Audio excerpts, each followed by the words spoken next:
They live in nearly every neighborhood, downtown, up north, even the assumingly safe suburbs. Maybe a convicted sex offender lives next door to you, or near a school or a park where little children play. It's supposedly easy to discover online. At least that's what the government tells you. According to the Nebraska Sex Offender Registry, roughly 3,700 convicts live right here in our great state. But is the information we're finding online accurate? And can a sex offender be found where they say they are? That's what we wanted to find out. At random, we chose 20 sex offenders out of the 862 listed as living in Omaha. One at a time, door after door. Are you Wallace? Yeah.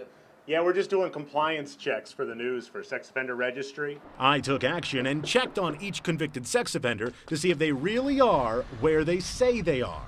We're just doing compliance checks for the registry. During my time investigating, roughly 8 hours, I located just 2 of those 20 sex offenders that we picked at random. It does happen. I uncovered that the Douglas County Sheriff's Office only has 2 deputies dedicated to going door to door, checking up on all 887 sex offenders living in the county. With so many sex offenders in Douglas County, you only have 2 guys that are dedicated to it.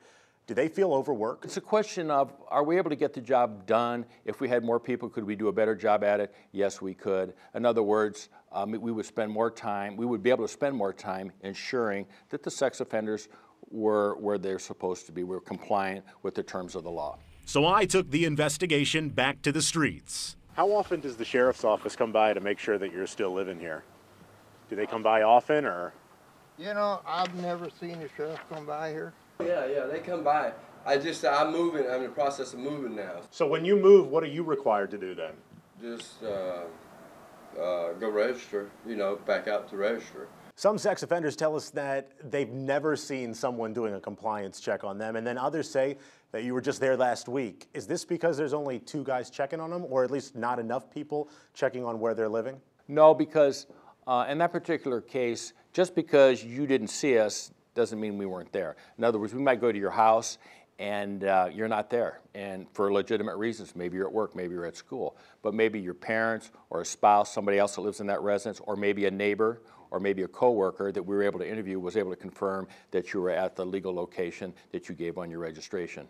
In 2009, the Sheriff's Office asked Omaha police officers to help monitor sex offenders in their free time between calls. Chief Deputy Bielik says it helps. Obviously, the more people we have, the better job that we can do. But because deputies and officers can't be everywhere, there's always a risk to you and your kids that sex offenders will be somewhere they shouldn't be. Dave Roberts, KMTV, Action 3 News.